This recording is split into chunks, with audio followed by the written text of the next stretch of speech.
Welcome, everyone. I'm so glad to have you here today. My name is Cyndy McDonald, as many of you know, and it's another Friday Forum. It's the first Friday in March, and we're glad to be here. And we're going to be talking about business and marketing and branding, some of our most favorite subjects, and for some of you, not so much your favorite subject. I want to welcome Sylvia Borgo. She is here as my guest. And she's going to be talking about branding with Canva and marketing with Canva. So as you're joining us, go ahead and put into the chat. Sylvia, we've got 33 people in here already. So put in your name and where you're hailing from today. And also let us know how familiar you are with Canva on a scale of 1 to 5. 5 is like you're a master, you can do it. 1 is Canva. What is that? So let us know. Oh, Catherine's already got a 0. Oh, no. we will hope to change that for you today. And we're going to have, Sylvia's going to share lots of different tools. You may have seen her in the IEC, Growing Your Business. You did some sessions with that, right? So Sylvia is the proprietor and the founder of DJ Educational Consulting. She is in her 2nd year as an educational consultant. So I want you guys to mark that. Sylvia's doing this and she is in her 2nd year. But as we were talking before we came on, we all have experiences and all have backgrounds that you bring to this business. And so bringing that and exploring that and accentuating that is a big part of it. So Sylvia, we're glad to have you here. So happy to be here. This is exciting. So you can see we've got people from LA, New Jersey. Colleen's got a Canva #1, Charlotte, North Carolina, just all sorts of people. And you guys will notice I'm in a little different location today. I'm actually in Colorado at my daughter's. So I'm doing a remote session with you today. So hopefully you can hear me okay, because I'm just using my little laptop. So, we've got Dream from Tampa, so that's nice. So Sylvia, tell me a little bit about how you got into this and what it was that drew you to marketing and using Canva as you built your practice. Yeah, thank you so much. So I was a communication studies and poli-sci double major when I was in college. And I guess the visual and really communications has always spoken to me. Why people communicate, how people communicate, the good and the bad, advertising, mass media, television, film, all of those things. Those were big passions of mine in my early teens, and that's continued. I'm a very visual learner as well. I was just really drawn to the power of communicating with others, not only just visually, but also via words, which is actually, if I had to choose one or the other, I think my visual communication is much stronger than my writing. I always, I'm reticent to put pen to paper. I'm like, oh, what am I going to say? But specifically with Canva, literally a few years ago, about 4 years ago or so, I was at a PTA meeting, a student governance team meeting. And my friend sitting next to me said, who's going to do the March spring fling for the parents, blah, blah, blah, whatever it was. This was pre-COVID. And so I said, well, I'll help you with that. And she said, okay, well, let's go ahead and work on a Canva presentation together. And I was like, Canva? And so she's like, oh, this is so super cool. She's a real estate agent and a member of the community. And she has kids at the same high school my kids go to. So we hung out one afternoon and she said, okay, so what information do we need to present? And that was it. That was like my introduction to Canva. And I've been hooked ever since. Well, you certainly have embraced it in a big way. And I know that it's a big part of it, of building our brand and building our identity and being able to create our presence. So I know you have some slides and things. So let's go ahead and have you share your screen, and everybody just be ready with a pen, because Sylvia is going to have you do some things. Okay. Yes, absolutely. If you want to get, I mean, I know a lot of you work on the computer, which is totally fine. But if you really do want to have just like a pencil or pen on hand and like a little piece of paper to just scribble some ideas, because there will be a lot of audience participation. I'm going to take a different approach with this Canva presentation, and hopefully it'll be a little bit less of my talking and more of the group talking. And since we're in a webinar format, feel free to, blow up that chat with all of your ideas. As a matter of fact, this is, well, Cyndy and I were talking just a few minutes before the presentation, and it really is the collective brain power of the group is what's going to really drive this presentation. So as you see here, something pretty cool with Canva. I won't go too much. I will talk about some cool tools towards the end, but you can see that this is a video graphic. It's a lot more exciting and engaging than just having a picture, but I'll have just pictures as well in a lot of my slides. So today we're going to be talking very briefly about some principles, some branding principles and marketing principles. Like I said, I have a bit of a background in marketing only because of my major, but truly I'm not a marketing expert, but I understand the principles of it. So we'll be touching a little bit those themes. And then specifically, a big portion of this presentation will be how Canva can grow your business. Again, keeping the theme of it also, what is your brand? And brand, by the way, is more than just colors and fonts. So we'll talk a little bit about that. And then, of course, as promised, cool Canva tools that we can start using today. Okay, so brand principles. Let's talk a little bit about like the core of what does brand mean? Your voice and your style, which is what I think Canva really comes in and helps a lot with. So pop in the chat. Actually, I wasn't going to get too much audience participation with this slide, but I would love to hear, what do you think I mean when we talk about core, like the core brand? What sorts of words would you say come up when people try to describe not only you as a person, but your business, your services? So if you want to pop those in the chat, we can go ahead and wait a few seconds here. Good. I see values, expertise, expert, professional, philosophy is part of your core. Vision. Yeah, go ahead.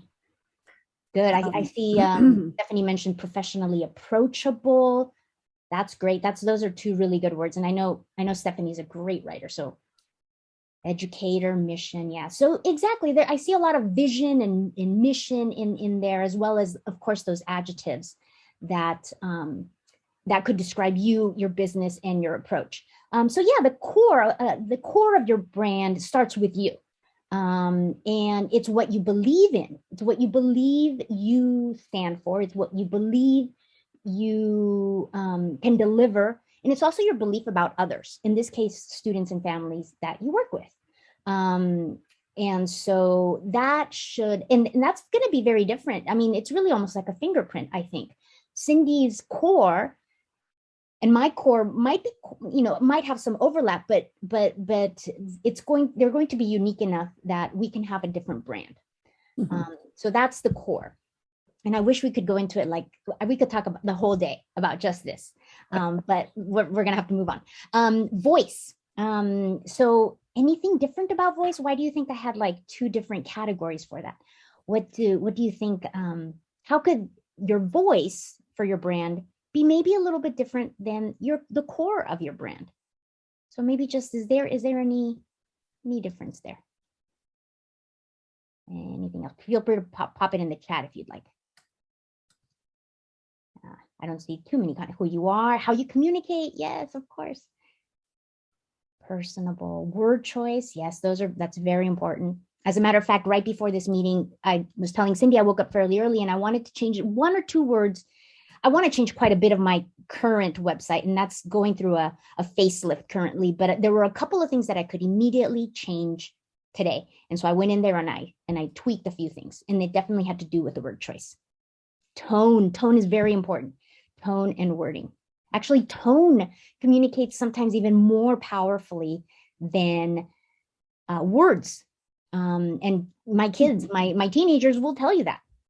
I will say, I'm only asking you to brush your teeth, but the way that I say it is going to be very different, the first time, and then very different the 15th time. And yes, I did say teens because we're still dealing with brushing teeth. Teen boys. But tone is very important. And that's why we see like the emergence of like emojis. If I say like, oh, you're so silly, and I put like a little winky emoji versus like an angry emoji, that's going to be very different. And so in this absence of especially the last 2 years of face-to-face interactions, emojis, of course, are incredibly important to convey tone. Okay. And I think with having wearing masks, that has really inhibited our ability to share with our tone and our voice, because you couldn't even see the expression. You couldn't even see somebody smiling and things like that. So I noticed that as quite a difference. Absolutely. So yeah, a couple of people said word choice and of course tone. Definitely it has to sound like you.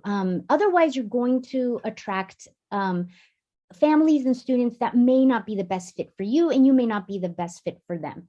And it's true that you may turn off some potential families that could have worked with you.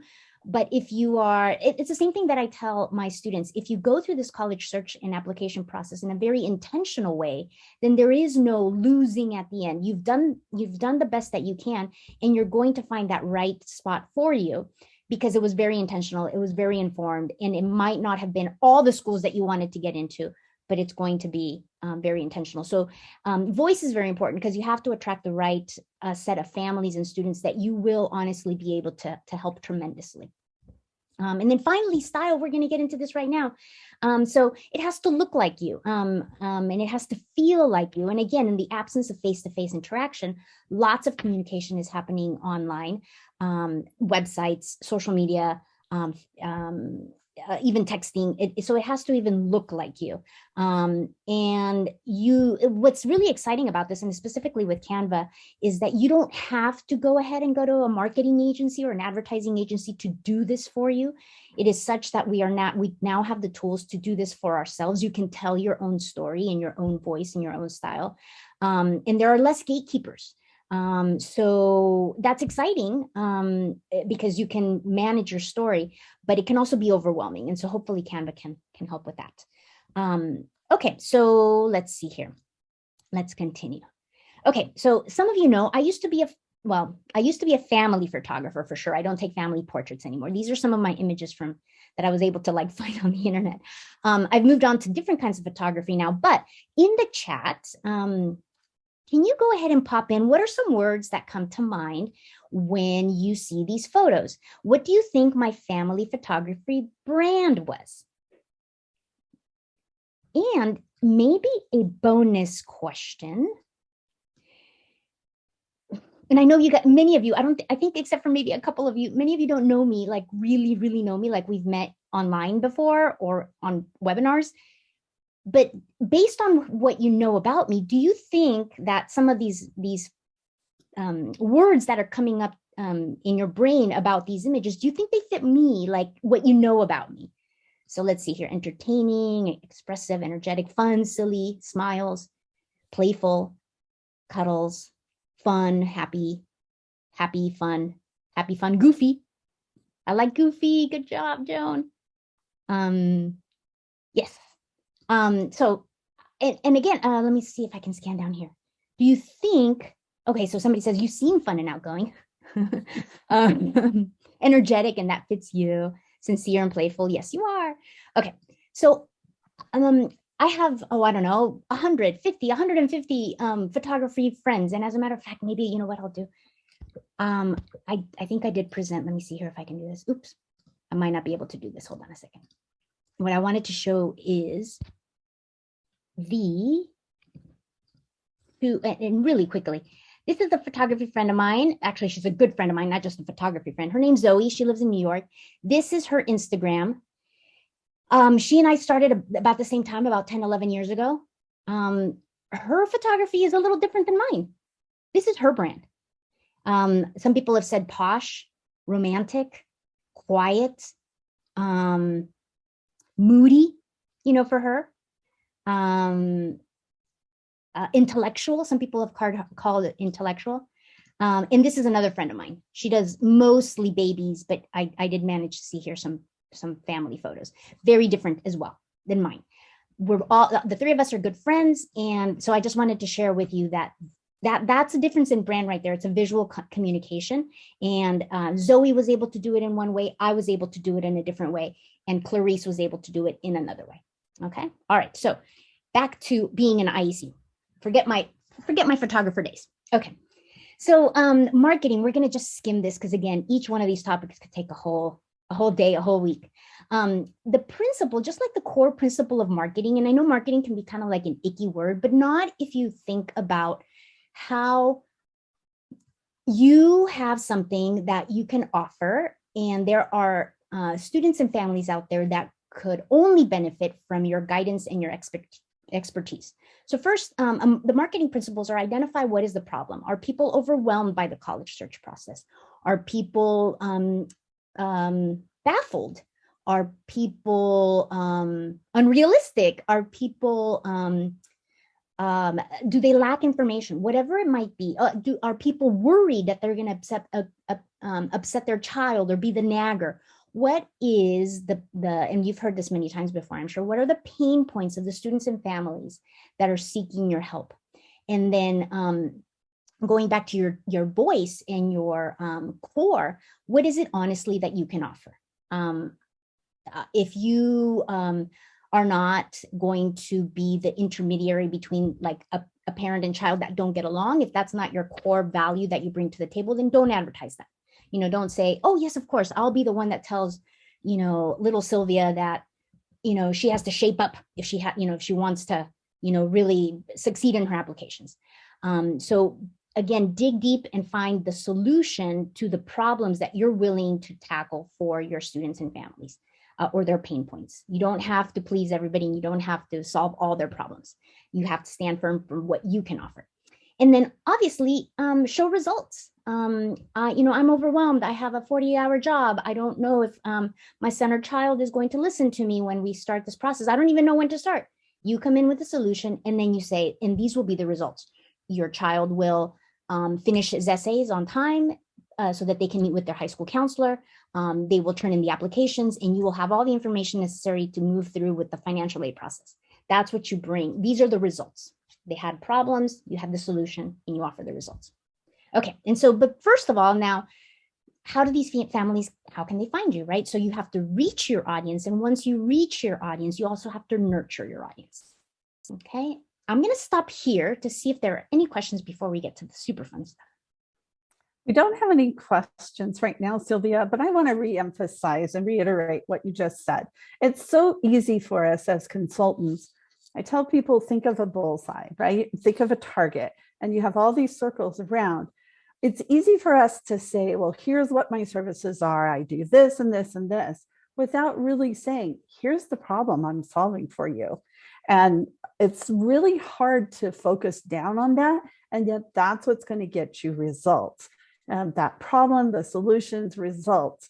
And then what the features, what your service is, the descriptions of how you do things, that's on the outer ring. But the core and the bullseye is that very first thing that you have there, the problem, the solution, and the results. So often we focus on the wrong thing, especially in our websites and our marketing and everything, is how am I going to help you? What problem am I going to solve for you?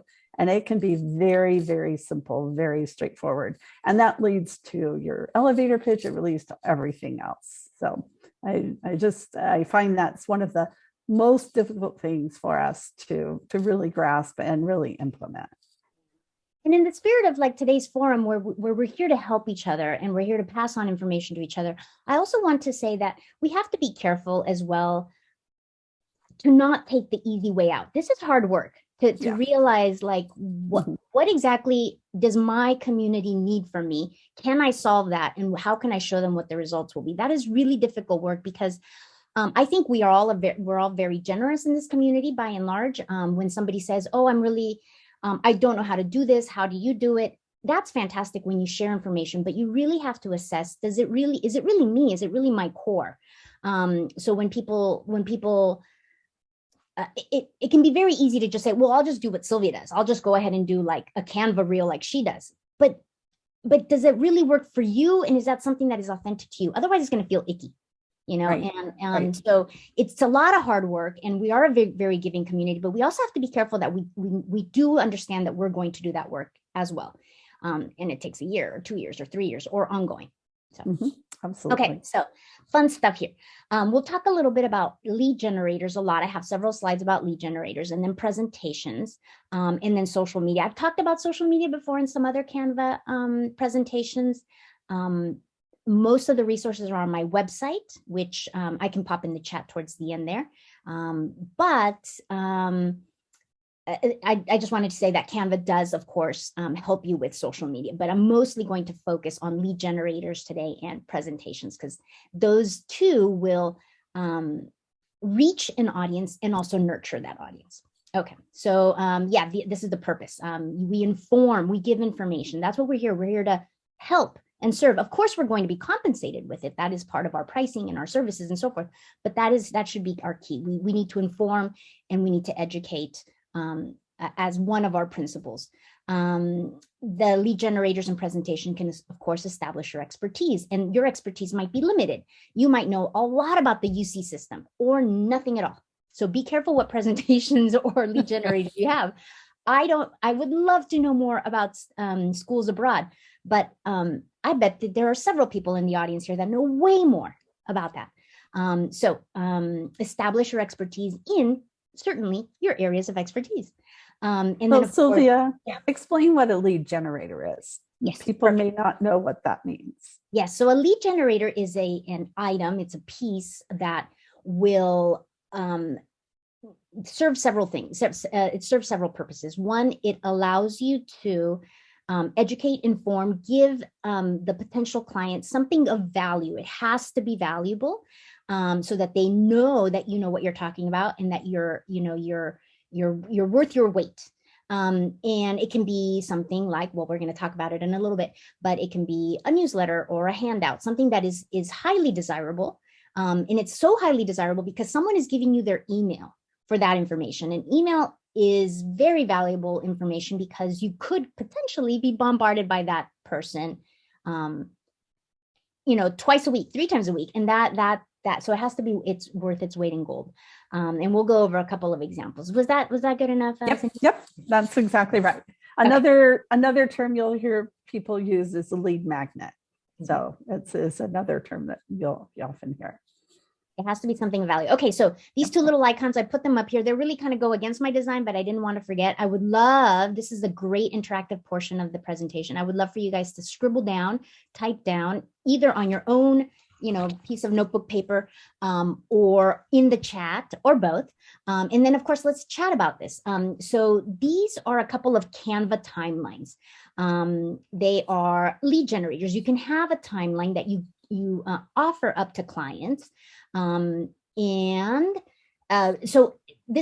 tell me, how would you use these timelines? I haven't changed any of the colors. I haven't changed any of the fonts. I haven't changed the layout. This was intentional. What I love about Canva is it makes me very creative. I can look at something like this and say like, oh, well, this is like a homework schedule that a kid might use for the week, but I'm not going to use it like that. I'm an IEC. How would you transform a template like this or a timeline like this that goes from 1980 to 2020? So pop it in the chat. What are some ideas? How would you use a timeline? What piece of information as an IEC do you want to convey in this sort of format? So let me dig into the chat there. Yeah, you're getting lots of responses, lots of great ideas. Perfect. Personal statement sessions, process from start to finish, college app timeline, SAT test schedule. These are awesome. Yes. Goals. That's a great one. Or your plan. Yeah. UCPIQ questions. Awesome. Course plans. Excellent. I mean, you guys got it, right? I hope you guys are all saved the chat because these are all golden. Awesome. Great. So let's go to the next one. Reports. Canva has a bunch of report formats. Some of them are as short as 1 to 2 pages, like this one right here. And some of them are as long as like 30 pages. and what I love about that is that you adopt the report, or you use the template, the Canva template, like this yellow one is so pretty. I'm drawn to yellow. But you go ahead and modify it. And so then they already have the layout for like a table of contents, some sort of chart thing, 2 sections with maybe a picture here. So back to the chat. Here's another participation thing. Jot down, what would you use this sort of template for? Could it be even some of the same things that you used it, the timeline for? Or is this, or does the format beg a different sort of information that you'd like to convey? Okay, let's go to the chat. FAFSA, status report, college list. Yep, that's how I use them. Sample college comparison. Yep, I could totally see that. Myths, LD myths in college, newsletter. Okay. Oh, newsletter's coming up actually, Joan. Let's see, college list presentation. Yeah, there's a couple of those. More in-depth process and timeline. Yes, exactly. If you have to explain the purpose of the personal statement is, or the first step of the personal statement is, and so forth. Here's a table of contents and so forth. Web page, essay, PIQ guidelines. Very good. Awesome. Awesome. Isn't this exciting? Okay. It's great. Yes. Another lead generator template, infographics. 1,000, a picture conveys really 1,000 words. And we were just talking, like I said before our meeting, and there's so much information. Like right now, Berkeley, if you're in California, this is big news. UC Berkeley is mandated to reduce its number of incoming students, blah, blah, blah. There have been lots of stories, long stories in the LA Times or the Berkeley alumni news or their own little newsletter. And we're all kind of cut short for time. So if you don't want to, you could just share that piece of information with people with your clients or your potential clients, but you could also just do a chart that says, these are Berkeley numbers. These are how many students they can admit. And this is the difference. They can no longer admit this number because they have to cut back like 3,000 seats or whatever it might be. So that was something that you could put in an infographic like this. People will scan it, get the information. And remember, Sylvia knows her stuff. Sylvia, keeps up with the Berkeley news, etc. Okay. So how would you use infographics? We have lots of data here. Contract for an infographic. Maybe that was a report as well. Service options. Okay, somebody said service option. Great. I like this little cat thing here. This could be your team. This could be, and this doesn't even have to be pictures of cats. It could be the UC campuses, or it could be the NESCAC campuses, or it could be all the Florida schools, or whatever it might be, right? How to review a college website. This is great. Yeah. Majors and extracurriculars. Factors for college admissions. Yeah, I like that a lot. Okay, perfect. Yeah, I like this one too. This one I thought for like, if some of you use science or 16 personalities, I thought, well, maybe I could somehow like modify this, etc. Okay. Let's go to the next one. This might be our last one. Yes, newsletters. That's how I started with Canva. I really wanted to write a newsletter. I was doing all this research and finding information about colleges and FAFSA and current news and so forth. And I thought, well, I can organize it in a newsletter for me, but also, of course, have that be a lead generator, offer it to parents.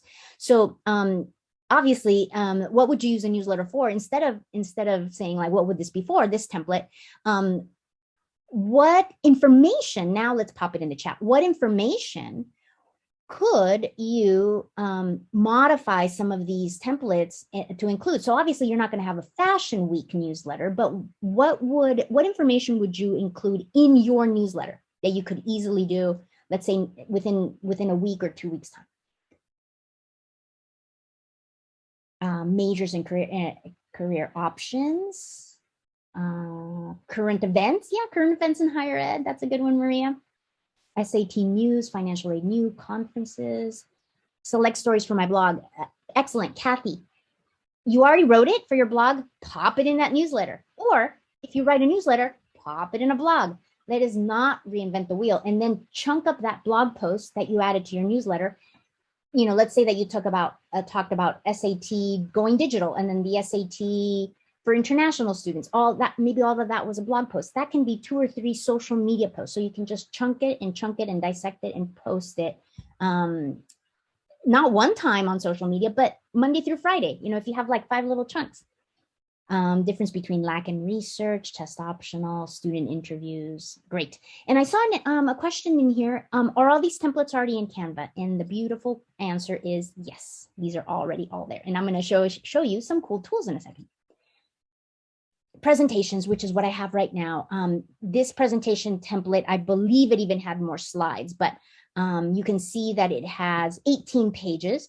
So in the chat, I would love for you to tell me, if I forced you to hold 3 presentations so that you could get your name out there to students and families, what topics would your presentation cover? So like, let's say that you had a monthly webinar.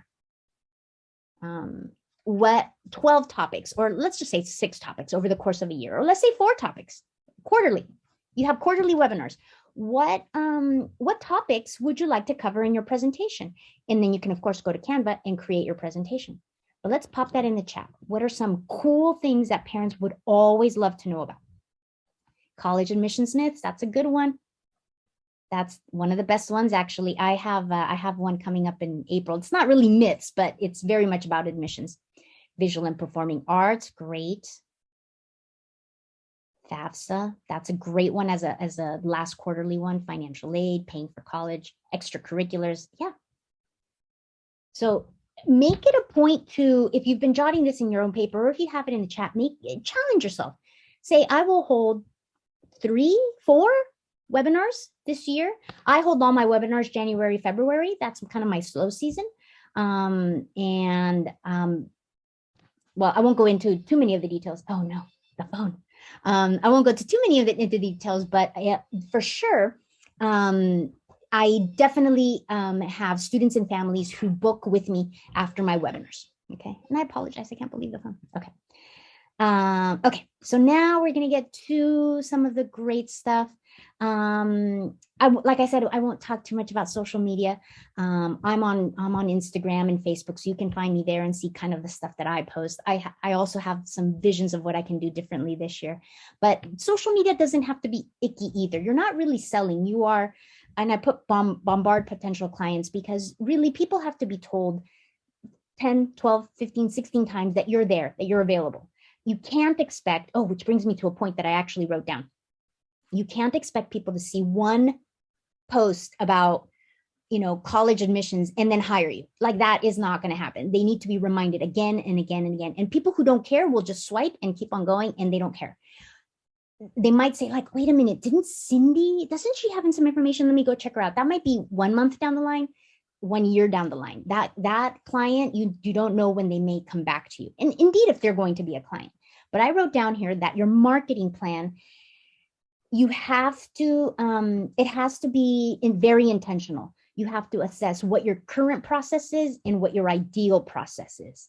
And in that, you need to address what you would like to change and identify who or what, in this case, Canva, will support it. And it has to be measurable. You have to say, what happened when I held that webinar? What happened when I sent that newsletter to 300 people?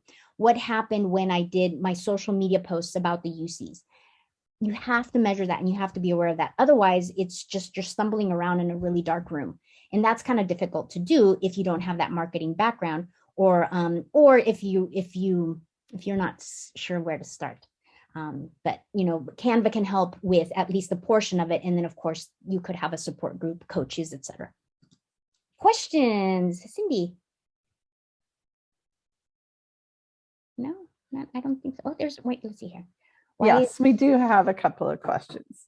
Yes. Why is the Pinterest logo on certain slides? It's a good question.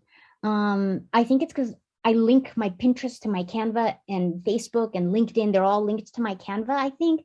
Or rather, actually, that's inaccurate. I believe Pinterest basically can see everything I do on the web, I'm pretty sure. And so then they're constantly reminding me, do you want to pin this? Do you want to pin that? And so I think that's just the annoying bit. Sorry. And do you pay for the free version of Canva, or do you use the pro version, Sylvia? I do use the pro version. And you know what? Somebody just alerted me. Let me see if I can escape here, because I want to show you the cool tool. So this is Canva, and I'm going to X out Zoe. And this is me, by the way, right here. Here's me talking about being with Cyndy today. But I do use the pro version. Somebody just alerted me that I could also be a Canva ambassador, but then I didn't set it up and whatever. So actually I'm not getting paid by Canva, although I suppose after doing this for a couple of years, I possibly could have, but whatever, for another day. I think that it's important. That brings up a really good point. I think it is important that we invest in our tools. You can do the free version, but by the time you take the time, and there's always certain limitations, you're going to save yourself time and energy by investing. I invested in it right away because I saw the value in it and I wanted to put efforts toward other things. So don't be afraid to invest in your products and your tools that you use. The free versions get you going, but really being able to make progress, it's an investment in yourself. Absolutely. So cool Canva tools, by the way, let me go back to are these all cool templates? And they are. So I'll navigate through this very quickly, but you can just go to templates here. And in this case, I'll just go to, newsletters. Why not? Let's see if that loads. So here you go. Those are all the newsletters right there. Now, many of these don't have my colors, or they don't have like my fonts. Like this one's kind of modern or like space agey or whatever. Don't let that like freak you out at all. I'm going to take this Fashion Week one, and I'm going to go ahead and quickly show you a very cool Canva tool. I keep on saying Canvas because my kids use Canvas for school. Anyway, very cool Canva tool. All the cool tools are here. And if you scroll down, there's even more. I mean, like literally, I could keep on experimenting. This is like, maybe next year I'll do one on these cool things, but I don't have that down pat yet. So I'm going to come back over here to this style palette. It looks like that little like artist painter's palette. And you'll notice I already have my brand kit set up. That's something that you can do on Canva. And these here are the two fonts that I personally use the most. And then these are my colors. My two main colors for my brand are navy and green. And by the way, I'm wearing green because it's one of my favorites, but that was also intentional because I'm wearing green because that's one of my brand colors. And the accent colors are this aqua, this teal, and then every once in a while, a splash of yellow. So I'm just going to hit this, and there it is. My colors. It's now branded to me. Not really branded to me because I don't really love these little stars, so I'm just going to delete them. And these little flowers are totally not my thing. I mean, I do love gardens and stuff, but I don't, and even this squiggly thing, I don't, So this looks a lot more like what I would present. It's a lot more cleaner. Okay, so that was just done. And of course, I'm going to change my fonts. I mean, I might even do okay, and nope. And then uploads, which is another cool Canva tool right here. Images. I just did a bunch of these images for the presentation. But let me see here. I can't remember. Is this USC? I think this is USC. And by the way, these photos are in Canva already. So I didn't have to go out there and break copyright law and like take a screenshot. These are Canva photos. So USC dining hall, I think. I'm not 100% sure that's a dining hall. I'm a UCLA Bruin, but and that's it. I can go ahead and say at the dining hall, they now have new sandwiches for all the USC students, and that's part of your dining plan or whatever it might be. Okay. And if I don't want this, then I don't have to have that. I could just delete it. Oh, I didn't want to delete it. I made a mistake. Cool Canva tool. Just go back, kind of like you do in Google, and then brand this page as well. Style palette, brand colors. It's back to my colors. And that's it. That's all, folks. That's how cool it is and how easy it is. Can you do cool things like have this picture come in? Of course you can. You can animate that picture and have it tumble in, kind of like that. You saw a lot of that in my presentation. Okay, questions and also the chat. Where did you find that graphic automation on your first slide? Oh, yeah, great question. So you just go to Elements and I typed Canva. And there's that, but I know mine was moving. So I just scrolled down and I think, you know what I think? There is a kind of a little Canva glitchy thing, if I'm not mistaken. Once you use an element, so in this case, I wanted to use that Canva circle, but I wanted the Canva circle that was in motion. Once you use it for this slide, I don't think it becomes as one of the tools or something that you can use again very easily. And I have found that when I put pictures of like students, like these fake pictures of students, photos, if you just Google student or teen student or college student, here they are. When I use a picture of this young lady, she will be hard to find again if I keep on using her for this slide for some reason. And I think it is a Canva glitch. I'm not really sure why. So that's why I wasn't able to find that circle in motion. So hopefully that helps, Lisa. What are your top 3 templates you use for Canva? Oh, good question. Newsletter for sure. I have a monthly newsletter. Social media posts. I do a lot of that. What about you, Cyndy? What do you use? I've used the presentations a lot. I've done a lot of different things with the presentations. I use the social media as well. And it's great because you can pull things in and then resize them to whatever size you need. And it's nice. The templates really help shortcut it so that you don't have to come up with everything off the top of your head. So, absolutely. Yeah. And again, don't let the different fonts, upset you or derail you rather. You can change that like you saw with just like the click of a button. Yeah. And when you do put a picture in, it'll pull the colors from the picture too. That's right. And so that adds to your palette and what you can use to create the background colors or things like that. So that's really very helpful.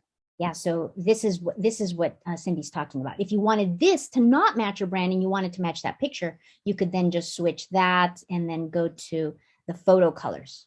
It's going to look ugly because I'm not a designer, but there's the USC dining hall. So here's the photo and here are the photo colors. Yeah, excellent. Thank you. Can you create business cards using Canva? You can. Yep. You can. The design is there. That's another, actually, we can go over here and there's a whole business template thing here, presentations, website, logos, business cards. There you go. My logo was actually, I created it myself. Again, it's getting a facelift very soon, but it was inspired by something Canva-ish. And it really actually has 2 meanings.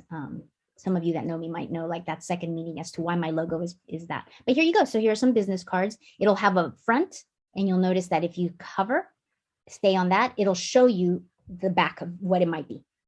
My biggest Canva tip, and I've mentioned this several times, if this is the design and you like it, whatever it speaks to you, remember, you can change the fonts, you can change the color, you can change that element of the shoes. We wouldn't use shoes for IEC, but don't mess too much with the design because the design has already been created by experts. They know the difference between colors and the amount of free space and empty space, white space it's called, that a design should have. And there's things like weight, like the weight of a letter versus, again, it's all tone, it's all communication through design, which I have great admiration for. So don't open this up and start messing with it and move. For example, if you wanted to pop your logo in here, that's great, but don't put like Paula Red Bookshop up here and then move the book right there in the middle. That just, don't mess with it. Or get a designer. Oh, I've committed that cardinal thing many times. Yes. So I'm glad to hear you say that, Sylvia. Yes. Some people, a couple of other questions here. Cost, I think it's like $120 a year or $129. It's very affordable. It's very affordable. Flyers and greeting cards, invitations. Yeah. Rakuten offered a huge payback amount. I think it is about 50% off, Lena said. Oh, that's a good one, Stephanie. That's a good tip. The elements I use appear in recently used. Yes, that's true. So elements there. And what Stephanie was talking about is, the magic recommendations are kind of like Canva reading your mind. Like, oh, you selected that one Canva thing. So let me show you the others. But it should say, I'm going to Canva logo again. but I don't see my recently used. But yeah, there is, you're right, Stephanie, there is a recently used like folder or something like that. That's easy to find. I couldn't find it though. Why not move the elements, Anne? Again, because like you just saw me completely botch up that design. Did I even? Yeah, it got ugly. It got ugly real fast when I started messing with it. You know, Paula Book Red Shop, painting the town red. Oh, get it? That's a good one. But yeah, like if I move it there and then I'm like, here I am, I'm ready to work with all your kids, emailing me for all the information, or I go to the second page and then I start moving my name around or like all this information up here. Like, no. Just let the Canva masters do their thing. Any other questions? Can you create and send greeting cards to your students through Canva? I think you could, but you'd have to like download it. So if I wanted to create like a happy birthday, Cyndy, thanks so much for working with me this year. You know, so happy for you're done with the application process or whatever. Happy birthday. You can, and then you would just share that and then download it as let me see. This one you can download as a PDF, which they suggest. You could also do it as a PNG, a high quality image. You could also download it as a movie if it has some moving elements. So if I wanted to say like happy birthday and then have Cyndy's name move in, or if I had a picture of Cyndy and put her face on it, that could then be a movie, and you could go ahead and send it to your clients in whatever way that you normally communicate with them, email, I guess. Any other questions? Are you familiar with InDesign, Sylvia? So Karen's asking about how does it compare with InDesign? Yeah, InDesign is Adobe, I believe. And I'm not as familiar with it. I'm a pro at Photoshop because of my photography background, Photoshop and Lightroom, which is also Adobe. Canva is way easier than InDesign. The learning curve is definitely not as steep as InDesign. InDesign is incredibly robust, but man, it takes forever to learn. It takes forever to learn, which is what I think the Canva people really were geniuses at. It's easy to, I think it's easy to learn. You have to play around with it a lot and you'll make mistakes. But you know, your life doesn't depend on it. It's not like, you know, you're Katniss and you're going to be thrown into like the, you know, pit of like scorpions or something. You're fine. It's just Canva. It's just a flyer. Right. So just have fun. Yeah. You can always go back and change it and update it and things like that. So does this integrate with Google and HubSpot? It does. HubSpot. Trying to think what's the best way to show HubSpot? I'll go to my website here. In Google, yes, for sure. Basically, you're just creating on Canva. Let's see, what was I going to do? Oh, my website.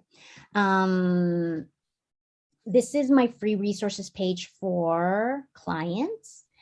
These were created on Canva, all of them. They all have a very cohesive look, very easy to understand. And the brand shows in your voice, and you know everything shows in all of this. Yeah. And any of these you could turn into a lead generator, a lead magnet too. Yeah, these are definitely lead generators. I used to have more. I used to have them a little bit more, but then I would notice that and this is going to sound stingy. I noticed that people would just take and never contact me, whether that be students and parents or even IECs. And that's totally fine. Because again, we're a generous community, except that we go back to that core. It's kind of messy and it's kind of ugly, but you have to do your own work. You have to make your own pieces that sound like you. Otherwise, you know, not that Sylvia's like awesome or like perfect or, has it all figured out. By far, that is not the case. But what I present is truly mine, and it really is what I created and what I stand for and what I feel like I have expertise on, and that's why I'm giving it to families and students. And so, if a family wants to go ahead and get one of these lead generators, which I think are valuable, that's great. It's going to just be the tip of the iceberg. They should, if they want more information, they can work with me. Or same with the IECs. If they want one of my things here that I present, like you can download them here, that's great. But that should be a foundation, or that should be a piece that they use to really create their own, or to inspire them to create their own in their own voice, in their own brand, in their own colors. in their own timeline or process. My process probably is not the same as anybody else's, not because it's better or anything, it's just mine. So people have to be really intentional about, again, drawing inspiration from others, but then obviously just turning it into your own work. Yep. Yes, so Adobe created. I'm sorry. Melissa has added that Adobe has something called Adobe Creative Cloud Express that's similar to Canva. You're right. You know. Yeah, the Cloud Express is simpler, right, Melissa? Much simpler. So back to the question of HubSpot. Time Tracker Planner, here it is. Again, yes, please send me Time Tracker Planner. I will go ahead and say yes, and I'm wondering what's going to happen. Oh yeah, so thank you. We protect your blah, blah, blah, blah. You can download your Time Tracker Planner here. This is all HubSpot. This is already all integrated with HubSpot, and that's it. Yeah, that's great. That's a great example of a lead generator or a lead magnet. Here's something, I want this timeline. Oh, give me your email address, and then you get it. So then you can, and then that essentially gives you permission to email them on other, when you have your webinars or any other things like that. And I agree, we all have things that we can write on, and we can create, timelines, reports, infographics, all those things you shared that people will find valuable. So I know Kathy here said, can you integrate with MailChimp? I think you can. I've never tried MailChimp. I went straight to HubSpot. I still use free HubSpot. I think at one point I might have to upgrade a little bit, but right now I've been free for 2 years, and so it's been okay. Go ahead. I don't know. I use MailChimp. I've used it quite extensively. I've not really looked into it. So it's a good question. So, well, Sylvia, you have just generated lots of ideas, and I know everybody's wheels are turning. I know mine are. We will definitely have this recorded and posted on my website. I'll have it available next week. You're going to share your presentation, and you also have free resources you mentioned for IECs. So do you want to show that and share that for a second? Yeah, let me go ahead and go to that. So I have a couple of free resources. Or if you've been on the IEC Growing Your Business page, you will have seen these presentations already. So that's not a huge deal. This was Canva Video 2021, where I talked about newsletters. And this one is about creating videos and reels. And that was the presentation for 2022. And there was a presentation also on spreadsheets, because I'm like an organizing pro. Like that is one thing I do very well. And then right now I'm working on hoping to offer some one-on-one and group sessions. I'm having, actually, I should have put the link in here, but I have a 7-day challenge coming up in a couple of months. So 7 days, get all of your stuff totally organized and going. And right now, since I'm still in the process of finalizing all that material, if you'd like to, hear more about it, feel free to just click there and you'll go straight to my HubSpot. And then I can go ahead and find your name when I'm ready to share all the details. But yeah. Yeah, that sounds great. And I want to reiterate that too, in terms of having the opportunity. I mean, we have all these people we can turn to with training, like in business and business coaches, things like that. But when we have somebody like you who understands what an IEC is, what kind of content you need to create, so coming to you to getting that coaching and that finite, kind of finesse that you're looking for. And, we're not trying to sell bakeries or, bakery goods or, furniture. We're a service-based industry. So having someone like yourself that you can coach will makes a big difference. So I'm a big advocate for that. We have several people that we know that we all can invest in each other. So I'm going to, just like you, I've been coaching for the last year. And many of you know, we've Sylvia and I've been talking. We might do something collaboratively, offer a workshop, things like that. So stay tuned. Let us know what you'd be interested in doing. We could do that. And I will be starting some more coaching groups the end of March. So watch for information on that. And I'm very excited to be able to offer that again. And our next Friday forum is going to be in 2 weeks from today. April Miller is going to join us, and she's going to talk about neurodiverse LD students, helping them talk about gap years. She's also started Foundation. She's going to share a little bit about that. So everyone, thank you for being with me here. Sylvia, thank you so much. This is just, everybody's commented on your energy and just how upbeat. So this has just been wonderful. So thank you. Thanks, everybody. It was so great. Have a great weekend. Keep watching. We'll have this available later. All right.